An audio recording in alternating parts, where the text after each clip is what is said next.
하나님 아버지 감사합니다. 귀한 교회, 복된 교회, 하나님 은혜가 임하는 교회에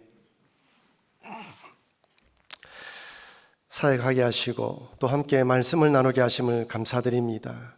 불렀던 찬양대의 가사처럼 십자가 길을 잘 걸어가게 해주시고 주신 은혜 가운데 믿음으로 우뚝 서는 성도, 우뚝 서는 우리 한우리 교회 될 수 있도록 도와 주시옵소서. 말씀 가운데 역사하실 하나님 기대합니다. 말씀하여 주셔서 우리 마음밭에, 우리 마음속에 주님 주시는 은혜로 충만케 채워 주시옵소서. 감사드리며 예수님 이름으로 축복하며 기도합니다. 아멘. 여러분 한번 따라할까요? 하나님은 나를 사랑합니다. 하나님은 나의 기도를 듣고 있습니다. 하나님은 나와 동행하십니다.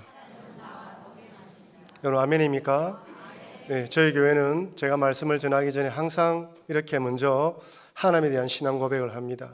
여러분 우리는 그리스도인입니다. 살아가다 보면 여러 일들을 만나기도 하고 힘든 일들을 만나며 눈물 뿌릴 일을 만날 때도 많이 있습니다. 근데 우리가 하나님이 나와 동행하고 있고 하나님 나를 사랑한다는 믿음이 없으면 그 믿음으로 주님을 붙들지 못하면 그 어려움 가운데 절대 이겨나가지 못합니다. 그래서 여러분 오늘 이 자리에 있는 것이 하나님의 은혜이며 또한 말씀을 듣고 하나님 안에서 믿음으로 살아가시는 여러분과 제가 되길 주의 이름으로 축원합니다. 한 번 더 따라합시다. 일상에 만족하는 삶. 여러분 요즘 한국은 저출산으로 고민 아닌 고민입니다. 부산이 제2도시지 않습니까? 점점점 인구가 줄고 있어요. 저에게 청년들도 서울로 올라가서 서울에 있는 한 교회에 한 네다섯 명이 신앙생활을 하고 있습니다. 젊은이들은 아이를 놓지 않으려고 하고 출산율은 낮아지고 여러 들려오는 소식들이 참 우리 마음을 참 불안하게 만듭니다. 이런 가운데 2021년 11월 달에 34년 만에 처음으로 5 쌍둥이가 태어났습니다. 사진 한번 볼까요? 군인 가족이에요. 5명이 태어났는데 작년 11월 달에 돌예배를 드렸다고 합니다. 그 부모들이 하는 말이 2번 다시 돌예배를 못하겠다. 얼마나 힘들었을까요? 아들 1명에 딸이 4명입니다. 처음에 임신과 함께 죄송합니다. 제가 목이 메이네요. 처음 임신했다는 소식을 듣고 이게 산부인과를 갔는데 의사가 아기집이 많이 보입니다 라고 이야기하더랍니다. 그 다음번에 갔더만은 아기집이 너무 많이 보이네요 이렇게 말하면서 의사가 선택적 유산을 권고했습니다. 선택적 유산이란 아기가 너무 많으니까 그 중에서 몇 명을 지우는 거예요. 이 이야기를 들은 부모가 걱정되는 마음을 가지고 기도하면서 인터넷을 통하여 이렇게 쌍둥이를 출산한 경험이 많은 의사를 만나게 되었고 그 의사와 상담을 하게 되었다고 합니다. 그 의사가 하는 말이 의사 입장에서 선택적 유산을 한다고 남아있는 아이가 건강하다는 보장도 없고 그 아이들 중에 누구를 선택해서 살리고 죽일 수밖에 있느냐. 나는 의사로서 그렇게 할 수 없다. 맞는 말이지 않습니까? 그 생명을 의사라고 누구를 살리고 누구를 죽일 수 있겠어요? 그래서 그 의사 선생님 하는 말이 각각의 아이들이 어디까지 할 수 있는지 기회를 주자라고 권유했고 그 부모들이 받아들였습니다. 그리고 임신 7개월째에 수술을 해서 아이들을 낳았고 그 아이들 인큐베이터에서 있다가 지금 건강하게 돌예배를 드렸다고 하는 것이죠. 여러분 어머니 뱃속에 있는 생명은 어떤 생명이든 소중하며 귀합니다. 그리고 그 인생이 어떻게 될지 아무도 몰라요. 인간의 생명을 누가 함부로 판단할 수 있겠습니까? 아무도 판단할 수 없습니다. 오늘 이 자리에 계신 여러분들 한번 보십시오. 우리가 보기에 서로 경쟁하고 비교하고 살아가며 너는 집이 있다, 돈을 많이 번다, 공부를 많이 했다 여러 가지로 이야기하지만 하나님이 창조자의 개념으로 우리를 보았을 때는 우리 한 명이 다 소중한 줄 믿으시길 바랍니다. 어느 누가 우리 인생에 대해서 너 실패자야, 너 잘못했어 말할 수가 없어요. 우리가 비교하고 있지만 다 소중하고 귀한 생명이라는 것이죠. 이 땅에 태어났다면 하나님의 뜻이 있음을 믿고 꼭 필요한 사람으로 잘 자라가도록 도와주고 격려해야 됩니다. 사실 오늘 본문의 말씀은 한 절 한 절을 깊이 있게 묵상해야지만 깨달아지는 말씀입니다. 한번 읽고 지나가면 무슨 내용인지 잘 모르는 것이죠. 한번 이 땅에 태어난 인생 멋있고 폼나게 한번 살아보고 싶지만 뜻대로 되지 않은 것이 우리 인생이지 않습니까? 얼마나 힘든 일을 많이 만나는지 몰라요. 오늘 본문은 우리에게 크게 세 가지의 인생에 대한 통찰을 줍니다. 첫 번째로 한번 따라할까요? 미래는 하나님께 달려 있습니다. 우리 흔히 미래는 하나님께 달려 있다고 이야기를 합니다. 근데 우리는 스스로 생각하기에 미래는 마치 내 것인 양 생각할 때가 너무 많은 거예요. 오늘 본문 말씀에 분명히 말씀합니다. 전도서 9장 1절 말씀 우리 다 같이 한번 읽어보도록 하겠습니다. 이 모든 것을 내가 마음에 두고 이 모든 것을 살펴본즉 의인들이나 지혜자들이나 그들의 행위나 모두 다 하나님의 손 안에 있으니 사랑을 받을는지 미움을 받을는지 사람이 알지 못하는 것은 모두 그들의 미래의 일입니다. 다 하나님의 손 안에 있는데 사랑을 받을지 미움을 받을지 아무도 모른다는 거예요. 아마 여러분들 가운데 지난 한 주간 동안 기쁜 일이 있으신 분이 있을 것입니다. 아마 어떤 분들은 눈물 뿌리는 일이 있을지도 모르겠습니다. 자녀 문제, 직장과 사업터, 여러 비자의 문제, 여러 일들이 여러분을 힘들게 만드는지도 몰라요. 근데 이번 주는 또 어떤 일이 벌어질지 아무도 모릅니다. 근데 여러분, 미래의 일이 하는 게 달려있지만 때로는 이 미래의 일이 불안하고 두렵기도 한 거예요. 현재에 너무 안 좋은 일이 있고 과거에 내 인생에 아픈 일이 너무 많으면 미래의 꿈을 가지기가 쉽지가 않습니다. 또 어떤 아픈 일이 다가올까, 어떤 힘든 일이 다가올까 그런 생각을 가지게 되는 것이죠. 현실의 삶이 팍팍하면요 미래에 대한 꿈을 가지기가 쉽지 않은 것입니다. 여러분 혹시 보호 종료 아동이라는 단어를 들어보셨습니까? 아이가 태어났는데 부모가 버리면 보육원에 자라게 되죠. 만 18세가 되면 보호 종료 아동이 됩니다. 국가에서 더 이상 보호할 수 없다는 거예요. 그러면 지자체에서 500만 원의 돈과 국가에서 매달 35만 원의 금액을 지원해 주면서 5년 동안 지원해 줍니다. 5년 동안 네 18세가 되었으니까 알아서 자립하라는 것이죠. 여러분 500만 원이면 뭐 지방마다 다르겠지만은 뭐 원룸 하나 얻은 정도 금액이죠. 500만 원 뭐 더 클 수도 있을 것입니다. 35만 원이면 원룸 월세 정도 낼 수 있는 금액이죠. 이 금액을 가지고 이 청년들이 아무런 도움 없이 살아간다는 것은 결코 쉽지 않습니다. 비빌 언덕이 없어요. 힘들면 말할 어른이 없습니다. 이런 청년들에게 미래는 꿈보다 밝은 꿈보다 힘들고 어려운 미래가 될 수 있습니다. 그런데 여러분 이 세상이 얼마나 힘들고 어려운지는 다 아시지 않습니까? 그러나 이들에게는 꿈이라는 자체를 꿀 수가 없는 것이죠. 근데 여러분 미래는 하나님께 달려 있습니다. 하나님께서 모든 것을 주관하고 다스리십니다. 잠언에서는 이렇게 말씀합니다. 잠언 16장 9절 말씀 우리 같이 한번 읽어보겠습니다. 사람이 자기의 길을 계획할지라도 그의 걸음을 인도하시는 이는 여호와시니라. 여러분 우리의 걸음을 인도하시는 분은 여호와십니다. 여러분 뉴질랜드에 올 것이라고 생각해 보신 분이 계십니까? 여러분 중에서 뉴질랜드에 여기 한우리 교회 다닐 것이라고 생각해 본 분은 없었을 것입니다. 지금 이 자리에 앉아 있는 것, 여러분 이곳에 예배 드리는 것 하나님의 은혜이며 하나님의 여러분의 걸음을 인도하셨습니다. 여러분 과거를 돌이켜보면 힘든 일도 많았고 어려운 일도 많았습니다. 눈물 흘릴 일도 많았던 것이죠.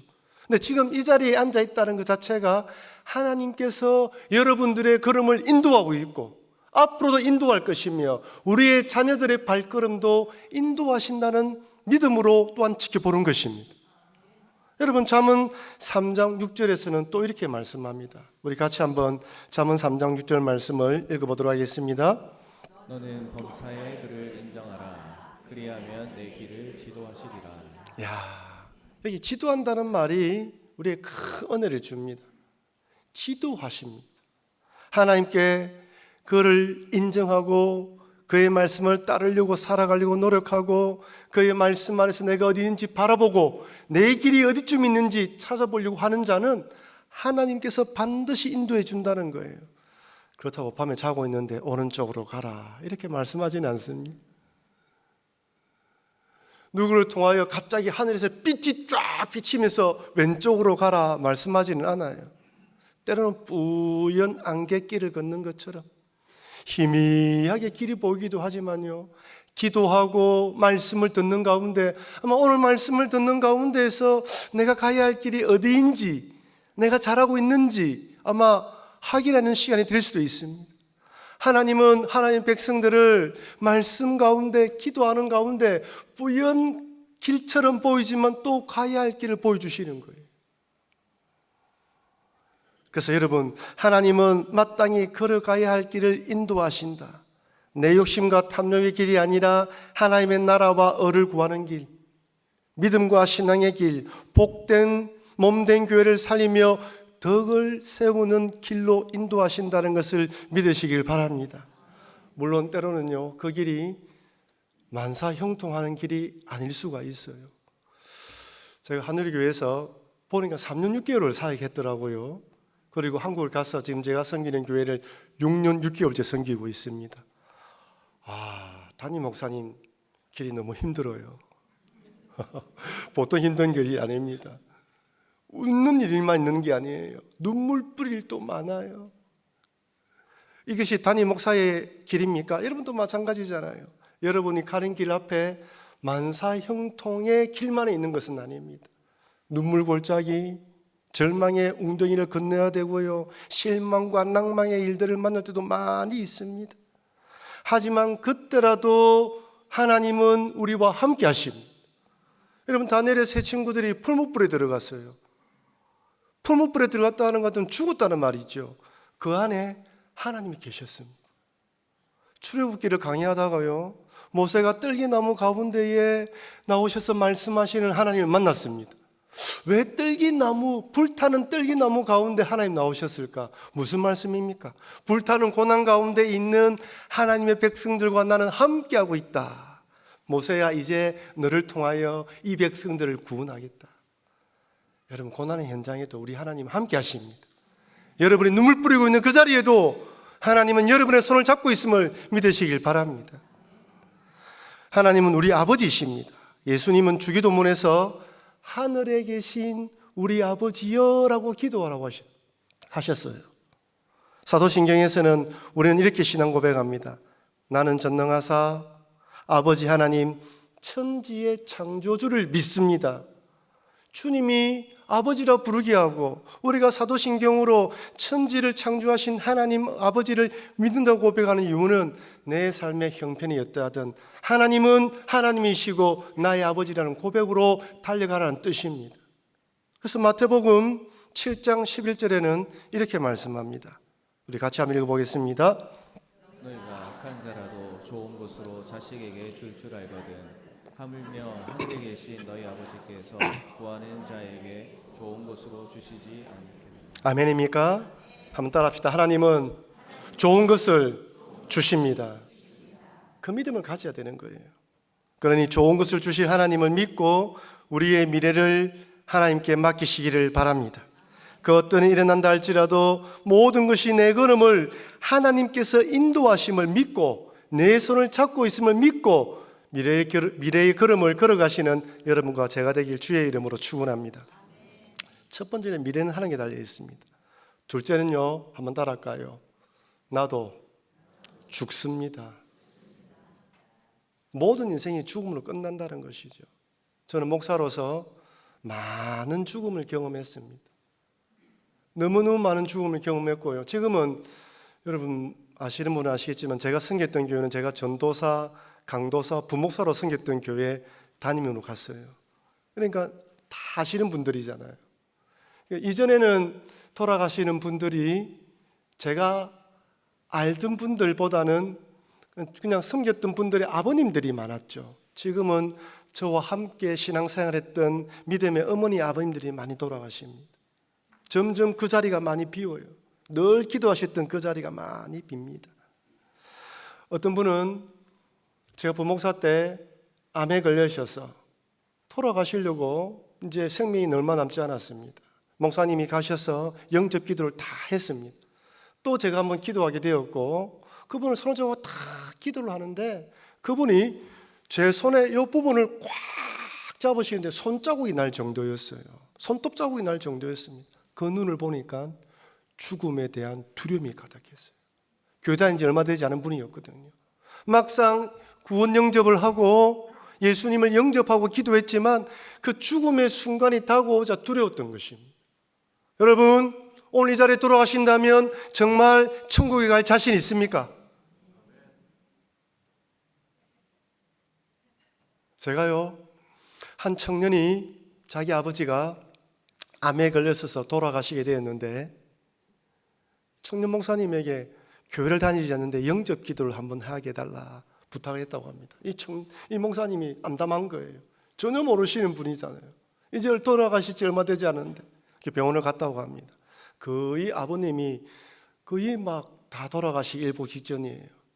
그래서 아버님, 저는 아버님 딸이 다니는 교회 목사입니다 하고 하면서 첫 번째 물어본 것이 이제 이 땅을 떠날 것인데 돌아갈 곳이 있습니까? 저 그 아버지가 고개를 눈물을 쭉 흘리시대요. 그러면서 복음을 설명했고 돌아가야 할 집이 있습니다. 우리는 천국이 있습니다. 예수님을 믿으십시오라고 이야기하자 예수님을 영접했다고 합니다. 여러분, 우리는 언젠가는 이 땅을 떠나게 될 것입니다. 어떤 죽음을 맞이할 것인지 모르지만 이 땅을 떠납니다. 그래서 오늘 본문을 보면 우리가 불공평한 이 세상에 살고 있지만은 다 죽는다는 것을 잊지 말라고 전도서 9장 2절에서 이렇게 말씀합니다. 모든 사람에게 임하는 그 모든 것이 일반이라. 의인과 악인, 선한 자와 깨끗한 자와 깨끗하지 아니한 자, 제사를 드리는 자와 제사를 드리지 아니하는 자에게 일어나는 일들이 모두 일반이니 선인과 죄인, 맹세하는 자와 맹세하기를 무수하는 자가 일반이로다. 무슨 말입니까? 똑같다는 거예요. 다 죽는다는 것이. 여러분, 죄송하지만 우리 다 죽습니다. 이 세상은 불공평하지만 불공평한 가운데 공평한 것은 다 죽는다는 것입니다. 이 땅에 한 번 태어난 인생은 반드시 죽습니다. 어떤 죽음을 맞이할지 아무도 모르지만 죽음은 불청객처럼 찾아와서 아무런 소식도 없이 우리를 데려갑니다. 내 가장 사랑하는 사람, 가장 아끼는 사람을 데려갑니다. 조금만 더 생명이 연장되기를 간절히 바라지만 냉정하게 거절합니다. 어디서 무엇을 하든지 정해진 그 시간에 정확하게 찾아옵니다. 한치의 실수 없이 시행착오를 거치지 않고 그 자리를 찾아옵니다. 죽음이 출석을 부르면요, 예 하고 일어나서 그 자리를 따라가야 됩니다. 언제나 죽음 앞에서는 백전백패입니다. 어느 누구도 이길 수가 없어요. 천하를 다스렸던 알렉산더 대왕도 32살, 33살 때 하나님 부르니까 모든 걸 내려놓았습니다. 문제는 죽음 이후입니다. 사람들은 죽음 이후에 대해서 전혀 모릅니다. 죽음 이후의 삶을 경험한 사람은 없습니다. 잠시 죽었다가 다시 깨어나서 내가 경험한 천국 말하기도 하지만 그것을 객관화시킬 수는 없어요. 그런데 하나님의 아들인 예수님은 요한복음에서 이렇게 말씀합니다. 요한복음 11장 25절 26절 말씀 우리 같이 한번 읽어보겠습니다. 예수께서 이르시되 나는 부활이요 생명이니 나를 믿는 자는 죽어도 살겠고 무릇 살아서 나를 믿는 자는 영원히 죽지 아니하리니 이것을 내가 믿느냐. 이것을 믿습니까? 아멘이죠. 예수님은 부활이고 생명입니다. 예수님은 죽음을 이기기 위해서 이 땅에 오셨습니다. 로마 군병들에 의해 십자가에 달려 돌아가셨지만 3일 만에 부활하시고 그 부활의 몸을 제자들에게 보이고 500명이 되는 사람들에게 보이셨습니다. 죽는다 하더라도 다시 살아나는 길을 보여주신 것이죠. 여기서 예수님을 구주로 믿는 자는 죽어도 살겠다는 말은 이 육신의 몸을 입고 영생불사한다는 말이 아닙니다. 살아서 이 몸을 입고 예수님과 동행하고 살다가 죽으면 이 몸을 벗고 예수님 재림하시면 부활의 몸을 입게 됩니다. 그 몸이 어떤 몸인지 우리는 알지 못합니다. 가장 좋은 몸, 가장 아름다운 몸으로 우리는 있게 되는 것이죠. 그래서 요한계시록에서는 구원받은 성도들이 어떤 성도들인지 요한계시록 7장 15절 17절에서 이렇게 말씀합니다. 그러므로 그들이 하나님의 보좌 앞에 있고 또 그의 성전에서 밤낮 하나님을 섬기매 보좌에 앉으신 이가 그를 위해 장막을 치시리니 그들이 다시는 줄이지도 아니하며 목마르지도 아니하고 해나 아무 뜨거운 기운에 상하지도 아니하리니 이는 보좌 가운데 계신 어린 양이 그들의 목자가 되사 생명수샘으로 인도하시고 하나님께서 그들의 눈에서 모든 눈물을 씻어 주실 것임이니라. 아멘이죠. 얼마나 눈물이 많습니까? 얼마나 고통이 많아요. 여러분, 살아가면 살아갈수록 지나온 삶을 돌아보면 기쁜 일도 많았지만 고통도 많습니다. 때로는 이런 고통의 일들을 우리 자녀들이 겪어야 한다는 것이 우리에게 부모로서는 아픔이기도 합니다. 그런데 그 나라에는 우리의 눈물을 씻어주십니다. 그러니 우리 그리스도인들에게 죽음은 절망과 낭망이 아니라 새로운 것에 대한 희망이에요. 지금 우리 사순절 기간을 지나고 있지 않습니까? 다음 주 특별 새벽기도, 다음 주에 특별 새벽기도를 하시고 난 뒤에 우리는 부활을 경험합니다. 우리 그리스도인의 부활은 새로운 소망이며 기쁨입니다. 죽어도 산다는 것은 단지 이 땅의 죽음으로 끝난다는 것이 아니라 이 땅에 살아가면서도 이 몸을 가지고 있으면서도 주님과 함께 동행하면서 이 땅에 살아간다는 소망인 것이죠. 그러니 우리 그리스도인들에게는 죽음은 절망이 아니다. 이 육신을 벗고 하나님과 영원히 동행하면서 아픔과 슬픔과 고난이 없는 곳에서 영원히 살아간다는 것을 믿고 주님을 바라보시면서 나아가시는 여러분과 제가 되길 주의 이름으로 축원합니다. 미래를 하나님께 맡겨야 돼요. 죽음으로 끝나는 인생입니다. 그렇다면 이런 인생들을 세상 사람들은 어떻게 살아가고 있습니까? 한번 태어났으면 참 멋진 인생으로 살아가야 되는데 여러분 믿지 않는 사람들은 어떻게 살아가고 있는 것 같습니까? 전도서에서는 어떤 인생으로 살아가는지 9장 3절에 이렇게 말씀합니다. 우리 같이 한번 읽어보도록 하겠습니다. 모든 사람의 결국은 일반이라. 이것은 해 아래에서 행해지는 모든 일 중에 악한 것이니 곧 인생의 마음에는 악이 가득하여 그들의 평생에 미친 마음을 품고 있다가 후에는 죽은 자들에게로 돌아가는 것이라. 무슨 마음을 품는다고요? 미친 마음이래. 그 앞에 뭐가 있습니까? 악이 가득해요. 악이 가득하면 미칠 수밖에 없습니다. 미친다는 이 표현을 조금 더 완곡하게 표현하면 악으로 가득하여 자기 마음대로 살아가는 인생을 말하는 거예요. 여러분, 아담과 하와의 범죄 이후 이 땅에 태어난 인간은 원죄를 안고 태어났습니다. 하나님이 계시하는 그 마음에 자기가 주인 되어 있잖아요. 자기가 주인 되어 살아갑니다. 자기가 법입니다. 자기 왕국을 건설합니다. 내 뜻대로 되지 않으면 싸우고 다투는 것이죠. 모든 분쟁의 원인이 우리 자신입니다. 내가 믿음 안에서 십자가의 길을 걷고 있고 주님 안에서 나는 죽고 예수로 사는 인생으로 살아간다면 부딪히는 그 가운데서도 포기할 거는 포기하지만 내가 주인 되어 살아가기 때문에 늘 부딪히는 것이죠. 우리는 자기밖에 모르는 이기심과 자기 중심적으로 살아갑니다. 그냥 배려와 양보가 없어요. 협력이 되지 않습니다. 타협이 안 됩니다. 여러분, 주장이 강한 사람 같이 있으면 이야기가 통하지 않잖아요.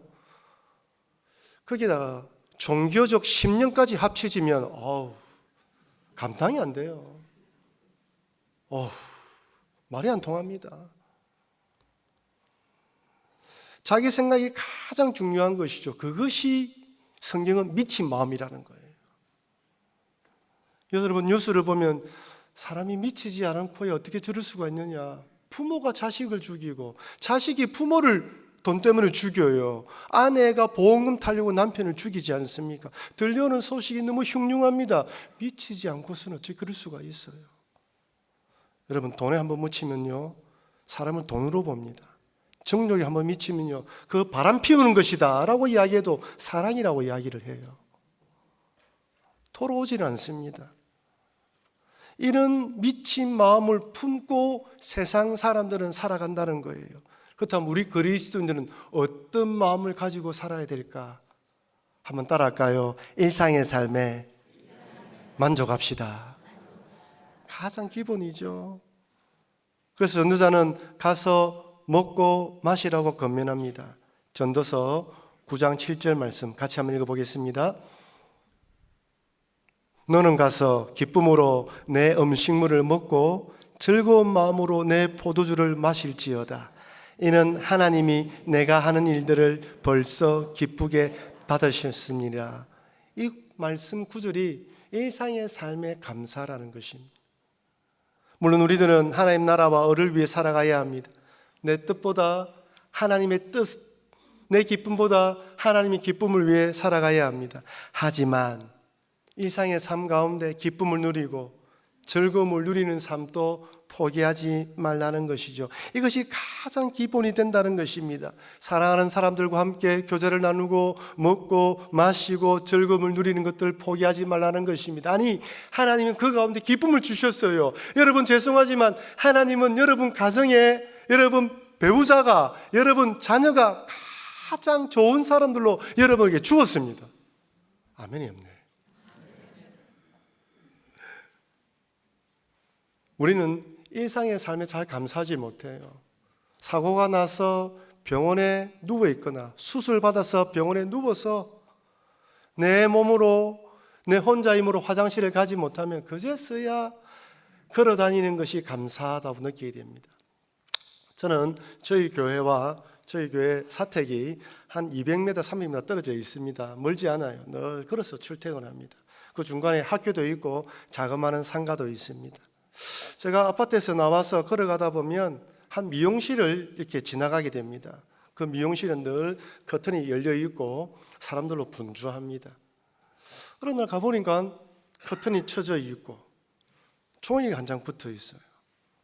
호기심으로 가서 보니까 교통사고로 이 부부거든요. 늑골이 부러졌습니다. 갈비뼈죠. 한 달 동안 영업을 하지 못하게 되었습니다. 라고 붙었어요. 오갈 때마다 늘 창문이 커튼이 활짝 열려 있고 손님들로 북적하는 자리인데 저는 그분들과 거의 잘 모르는 분들입니다. 그럼에도 불구하고 닫혀 있는 커튼을 보니까 안쓰러운 마음이 들었습니다. 저분들이 이런 사고를 당할 줄 알았을까요? 한 달 후에 결국 오픈이 되었습니다. 기쁜 마음으로 머리를 자르러 가서 어떻습니까? 물으니까 회복이 되고 있습니다. 걱정해 주셔서 감사합니다. 라고 이야기를 했습니다. 여러분, 일상의 삶에 얼마나 감사한지 우리는 사고를 당하기 전에는 모릅니다. 근데 하나님은 그 삶이 감사하다는 거예요. 여러분, 하늘의 교회에 와서 예배드리는 것이 은혜라는 것을 믿으시길 바랍니다. 지금 이 자리에 와서 예배드리는 것이 은혜예요. 여러분들이 드리고 있는 이 시간에 이 자리에 예배드리고 싶지만 몸이 아파서 여러 상황 때문에 오지 못하는 사람도 너무나 많이 있습니다. 여러분, 하늘의 교회만큼 아름답고 건강한 공동체가 있습니까? 제가 3년 6개월 동안 남 목사님 모시고 가까이서 지켜보았지만은 목회자 중에 그렇게 존경할 만한 목사님을 가까이 모신 게 저에게 영광이었습니다. 한 교회에서 아름답게 한 목장으로 서로를 사랑하며 섬기는 것이 은혜인 것입니다. 그래서 전도자는 일상의 삶에서 가장 중요한 것이 무엇인지 다시 한 번 더 반복해서 말씀합니다. 전도서 9장 9절의 말씀입니다. 우리 같이 한번 소리내어서 읽어보겠습니다. 내 헛된 평생의 모든 날, 곧 하나님이 해 아래에서 내게 주신 모든 헛된 날에 내가 사랑하는 아내와 함께 즐겁게 살지어다. 그것이 내가 평생에 해 아래에서 수고하고 얻은 내 몫이니라. 아멘이죠. 내가 이 구절을 딱 읽고 난 뒤에 고개를 갸우뚱했습니다. 솔로몬의 아내가 몇 명입니까? 지금 이런 이야기를 어불성설이죠. 솔로몬이, 저는 궁금했어요. 과연 1000명의 아내를 다 기억했을까? 무슨 말입니까? 많은 아내와 살아봤지만 행복은 그게 아니라는 거예요. 여러분 어떻습니까? 여러분 배우자와 사시는 거 어떻습니까? 대답을 잘 하셔야 됩니다. 여러분 하나님이 여러분 배우자 가장 좋은 삶을 보내주셨습니다. 여러분의 자녀 가장 좋은 자녀로 보내주셨습니다. 때로는 속상하기도 하고 여러 일들이 있기도 하지만 어느 누구를 만나든 동일합니다. 근데 가장 좋은 부부, 가장 좋은 자녀, 가장 좋은 목장 식구들을 보내주신 거예요. 그 믿음으로 살아가야 됩니다. 전들 제 아내가 늘 좋겠습니까? 좋은 것으로 생각하고 받아들이는 것이죠.